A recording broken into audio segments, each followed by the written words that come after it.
Big boss Kannada season 12 3 ವಾರ ಕಳೆದು 4ನೇ ವಾರಕ್ಕೆ ಕಾಲಿಟ್ಟಿದೆ. ಶಾಕಿಂಗ್ ಅಂತೆ ಇಬ್ಬರು ಸ್ಪರ್ಧಿಗಳು ಮನೆಯಿಂದ ಆಚೆ ನಡೆದು 3 ಜನ ಸ್ಪರ್ಧಿಗಳು ವೈಲ್ಡ್ ಕಾರ್ಡ್ ಮೂಲಕ ದೊಡ್ಡ ಮನೆಗೆ ಭರ್ಜರಿಯಾಗಿ ಎಂಟ್ರಿ ಕೊಟ್ಟಿದ್ದಾರೆ. ಇನ್ನು ಎಲಿಮಿನೇಟ್ ಆಗಿ ಆಚೆ ಹೋಗಿದ್ದ ಮಂಜು ಭಾಷಿಣಿ ಅವರು ಲೈವ್ ಒಂದು ಬಿಗ್ ಬಾಸ್ ಮನೆಯಲ್ಲಿ ಅತಿ ಹೆಚ್ಚಾಗಿ ಮೆರೆಯುತ್ತಿದ್ದ ಅಶ್ವಿನಿ ಗೌಡ ಹಾಗೂ ಜಾನ್ವಿ ಅವರ ಅಸಲಿ ಮುಖವಾಡವನ್ನು ಬಯಲು ಮಾಡಿದ್ದಾರೆ. ಹಾಗಾದರೆ ಬನ್ನಿ ಮಂಜು ಭಾಷಿಣಿ ಅವರು ಕೊಟ್ಟಿರುವಂತಹ ಶಾಕಿಂಗ್ ಹೇಳಿಕೆ ಒಂದರನ್ನು ತಿಳಿಸ್ಕೊಡ್ತೀನಿ. ಅದಕ್ಕೂ ಮುನ್ನ ಕನ್ನಡ ಬಿಗ್ ಬಾಸ್ ಸೀಸನ್ 12ರ ಪ್ರತಿಯೊಂದು ಅಪ್ಡೇಟ್ಸ್ಗಳಿಗಾಗಿ ಈ ಕೂಡಲೇ ನಮ್ಮ ಚಾನಲನ್ನು ಸಬ್ಸ್ಕ್ರೈಬ್ ಆಗಿ. ಸಿಲಿನಲ್ಲಿ ಖ್ಯಾತಿಯ ಮಂಜು ಭಾಷಿಣಿ ಅವರು ಬಿಗ್ ಬಾಸ್ ಮನೆಗೆ ಕಾಲಿಟ್ಟಾಗಿಂದನೂ ಅಡುಗೆ ಮನೆಯಲ್ಲೇ ಸೀಮಿತವಾಗಿದ್ದರು.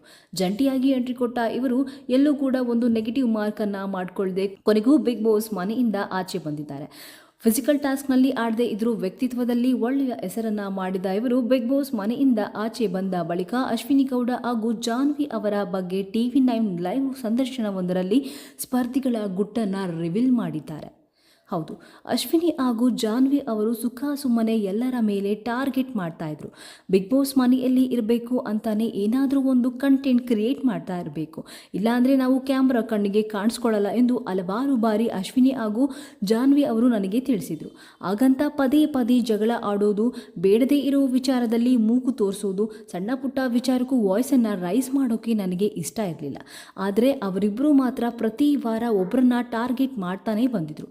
ಮೊದಲ ವಾರದಲ್ಲಿ ಗಿಲ್ಲಿ ಹಾಗೂ ಕಾವ್ಯ ಅವರನ್ನ ಟಾರ್ಗೆಟ್ ಮಾಡಿದರೆ, ಎರಡನೇ ವಾರ ನನ್ನ ಹಾಗೂ ರಾಶಿಕಾ ಶೆಟ್ಟಿ ಅವರನ್ನು ಟಾರ್ಗೆಟ್ ಮಾಡಿದರು.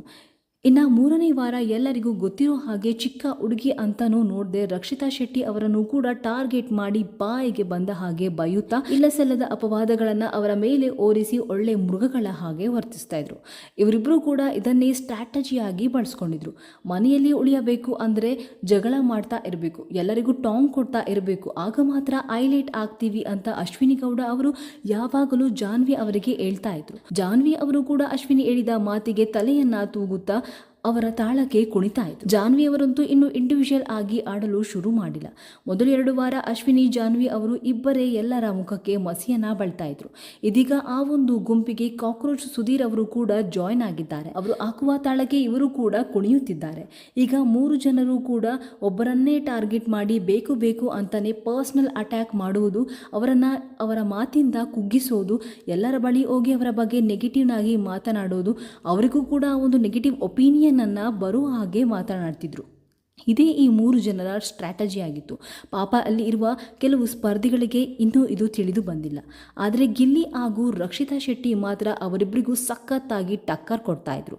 ಏಜ್ನಲ್ಲಿ ಇಬ್ಬರು ಕೂಡ ಸಣ್ಣವರೇ ಆಗಿದ್ರು, ಮಾತಿನಲ್ಲಿ ತುಂಬಾನೇ ತೂಕವಿತ್ತು. ಜಾನ್ವಿ ಹಾಗೂ ಅಶ್ವಿನಿ ಗೌಡ ಅವರಿಗೆ ಉರ್ಸೋದಕ್ಕೆ ಇವರಿಬ್ಬರೇ ಸರಿಯಾಗಿದ್ರು. ಇದೀಗ ಮತ್ತೆ ವೈಲ್ಡ್ ಕಾರ್ಡ್ ಮೂಲಕ 3 ಜನ ಸ್ಟ್ರಾಂಗ್ ಕಂಟೆಸ್ಟೆಂಟ್ಸ್ಗಳು ಹೋಗಿದ್ದಾರೆ. ಅವರ ವೇಟಿ ನೋಡಿ ಖುಷಿ ಆಯಿತು. 3 ಜನ ಸ್ಪರ್ಧಿಗಳು ಕೂಡ ಸ್ವಲ್ಪ ಸ್ಟ್ರಾಂಗ್ ಆಗಿಯೇ ಇದ್ದಾರೆ. ಇನ್ಮೇಲೆ ಆಟ ಇನ್ನಷ್ಟು ಇಂಟ್ರೆಸ್ಟಿಂಗ್ ಆಗಿ ಇರುತ್ತೆ ಅನಿಸುತ್ತೆ. ಅಶ್ವಿನಿ ಹಾಗೂ ಜಾನ್ವಿ ಅವರ ಆಟ ಇನ್ನು ಮುಂದೆ ನಡೆಯೋಲ್ಲ ಅನಿಸುತ್ತೆ. ಅದರಲ್ಲೂ ಮೊನ್ನೆ ನಡೆದ ವೀಕೆಂಡ್ ಎಪಿಸೋಡ್ನಲ್ಲಿ ಇಬ್ಬರಿಗೂ ಕೂಡ ಕಿಚ್ಚ ಸುದೀಪ್ ಅವರು ಸಖತ್ತಾಗಿ ಕ್ಲಾಸ್ ತೆಗೆದುಕೊಂಡಿದ್ದಾರೆ. ಇನ್ಮೇಲಾದರೂ ಅವರಿಬ್ಬರು ಬುದ್ಧಿ ಕಲಿತಾರೋ ಅಂತ ನಾನು ಕೂಡ ವೇಟ್ ಮಾಡ್ತಿದ್ದೀನಿ ಎಂದು TV9 ಸಂದರ್ಶನವೊಂದರಲ್ಲಿ ಲೈವ್ ಬಂದು ಅಶ್ವಿನಿ ಹಾಗೂ ಜಾನ್ವಿ ಅವರು ಮಾಡುತ್ತಿರುವ ಸ್ಟ್ರಾಟಜಿ ಬಗ್ಗೆ ಮಂಜು ಭಾಷಿಣಿ ಅವರು ತಿಳಿಸಿಕೊಟ್ಟಿದ್ದಾರೆ. ಇನ್ನು ಇತ್ತೀಚೆಗೆ ಫೇಮಸ್ ಆಗಿರೋ ರಕ್ಷಿತಾ ಶೆಟ್ಟಿ ಬಗ್ಗೆನೂ ಕೂಡ ಮಂಜು ಭಾಷಿಣಿ ಅವರು ಒಂದು ಗುಟ್ಟನ್ನ ರಟ್ಟು ಮಾಡಿದ್ದಾರೆ.